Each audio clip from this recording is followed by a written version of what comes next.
પરિત્રાણાય સાધૂનાં વિનાશાય ચ દુષ્કૃતામ ધર્મ સંસ્થાપનાર્થ સંભવામી યુગે યુગે. અર્જુનનો વિષાદ યોગ, ન લડવાની પ્રતિજ્ઞા, અને Krishna. why Krishna is the biggest motivational speaker, and what was that motivational speech? Still there is no great motivational speech or no great motivational speaker like Krishna, and a speech is Gita. ના આપણે હજારો વર્ષોથી એને અનુસરીએ છીએ. હવે કૃષ્ણ એને બે વસ્તુ સમજાવે છે. એને સાંખ્ય યોગ પણ કહે છે બીજા અધ્યાયને. એને સમજાવે, તું મારી વાત સમજ. બે વસ્તુ છે આ ધરતી ઉપર. એક છે પ્રકૃતિ, પદાર્થ, અને બે છે આત્મા. પ્રકૃતિની અંદર જમીન, પાણી, આકાશ, આગ અને નિર્જીવ જળ, બધા પદાર્થો આ લોકો છે.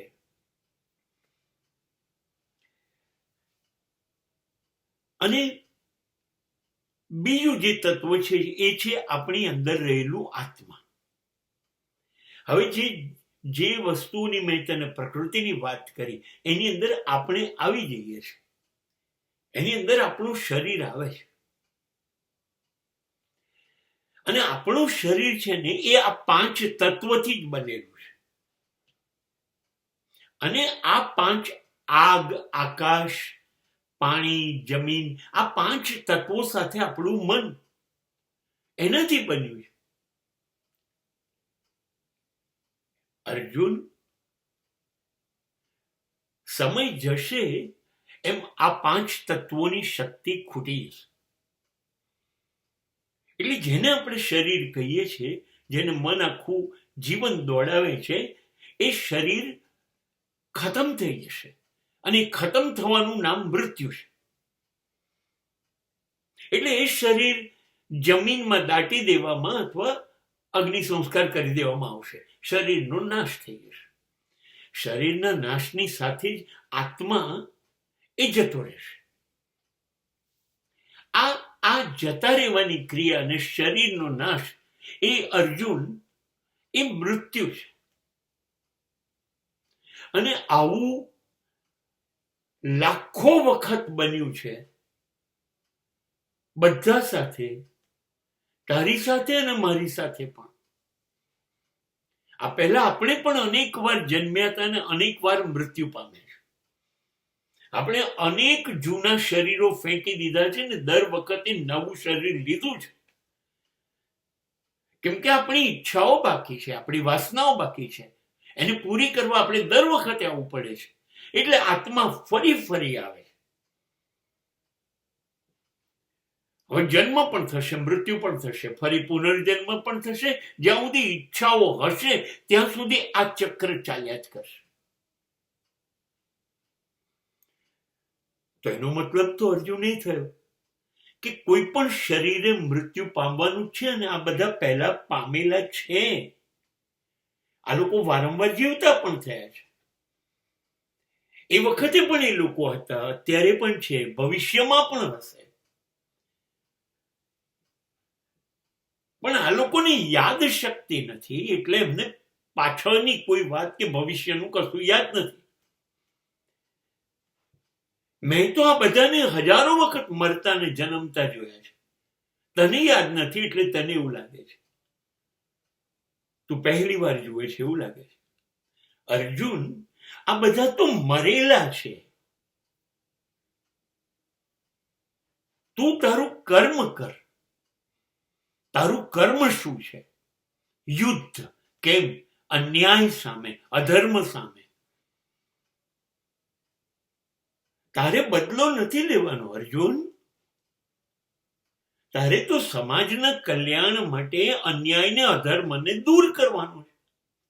તું તારું કર્મ કર. હવે એમાં પાપ છે કે પુણ્ય છે એ તારે નક્કી નથી કરવાનું. કર્મણ્યવાધિકારસ્તે મા ફલેષુ કદાચ. આ પૃથ્વી પર દરેક જણે પોતાનું કર્મ કરવાનું છે. એનું ફળ કયું મળશે, કેવું મળશે, ક્યારે મળશે વિચારવાનું નથી. એ દૈવ આધીન છે, ઈશ્વરને આધીન છે. એ ઈશ્વર આપશે. તો મૃત્યુ આ લોકોનું થવાનું છે, ભૂલી જા અર્જુન.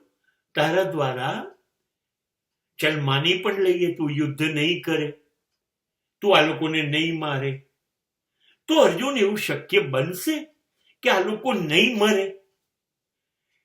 એ તો મરવાનું જ છે. આ શરીર એમનું જવાનું જ છે. વારંવાર આવું થવાનું છે. શરીર તો જશે જ. મૃત્યુ નિશ્ચિત છે, ક્યારેય બદલાયું નથી. અને આત્મા પાછું બીજું શરીર લેશે જ. અર્જુન, તું કોઈ બહુ મહાન કામ નથી કરતો, મરેલાને મારી રહ્યો છું. અને તું જગત કલ્યાણ માટે કામ કરે છે. તો તારું કર્મ પાપ કેવી રીતે બને? પુણ્ય છે. હા, પાપ બનશે જો તું જગત કલ્યાણ માટે અધર્મને નાશ નહીં કરે, અન્યાયનો નાશ નહીં કરે. તો ક્ષત્રિય તરીકે તને પાપ લાગશે, કેમ કે ક્ષત્રિયોનો તો ધર્મ છે લડવાનો. અને પોતાનો ધર્મ છોડે એ તો મોટો પાપી કહેવાય. તારો ધર્મ છે લડ અન્યાય સામે.